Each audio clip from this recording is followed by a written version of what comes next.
Mumbai ఇండియన్స్కు big shock. ఐపీఎల్లో ముంబైకి shock తగిలేలా ఉంది. చీలమండ గాయంతో ఆఫ్ఘనిస్తాన్తో టీ20లకు దూరమైన సూర్యకు హెర్నియా సమస్య ఉన్నట్లు టైమ్స్ ఆఫ్ ఇండియా తెలిపింది. అతడు సర్జరీ కోసం జర్మనీ వెళ్లనున్నట్లు సమాచారం. సూర్య కోలుకునేందుకు 8 నుంచి 9 వారాలు పట్టే అవకాశం ఉందట. దీంతో ఐపీఎల్లో కొన్ని మ్యాచ్లకు దూరం కానున్నారు. జూన్లోనే టీ20 వరల్డ్ కప్ ఉన్న నేపథ్యంలో ఐపీఎల్ను పక్కన పెట్టి పూర్తిగా కోలుకునేందుకు ప్రయత్నించవచ్చని బీసీసీఐ వర్గాలు తెలిపాయి.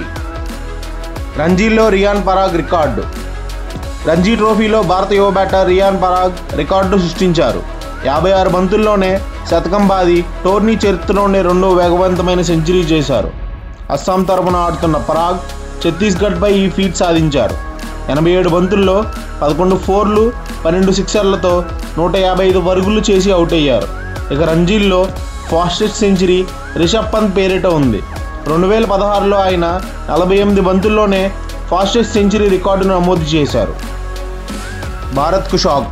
షమి దూరం.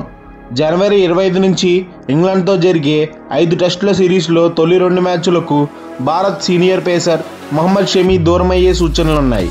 అతడు ఇప్పుడిప్పుడే చీలమండ గాయం నుంచి కోలుకుంటున్నారు.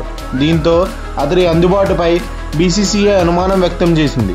ఇటీవల దక్షిణాఫ్రికాతో టెస్టు సిరీస్కు షమీని ఎంపిక చేసినప్పటికీ అతడు పూర్తి స్థాయిలో కోలుకోకపోవడంతో ఆ స్థానంలో అవేష్ ఖాన్ ఎంపికయ్యారు.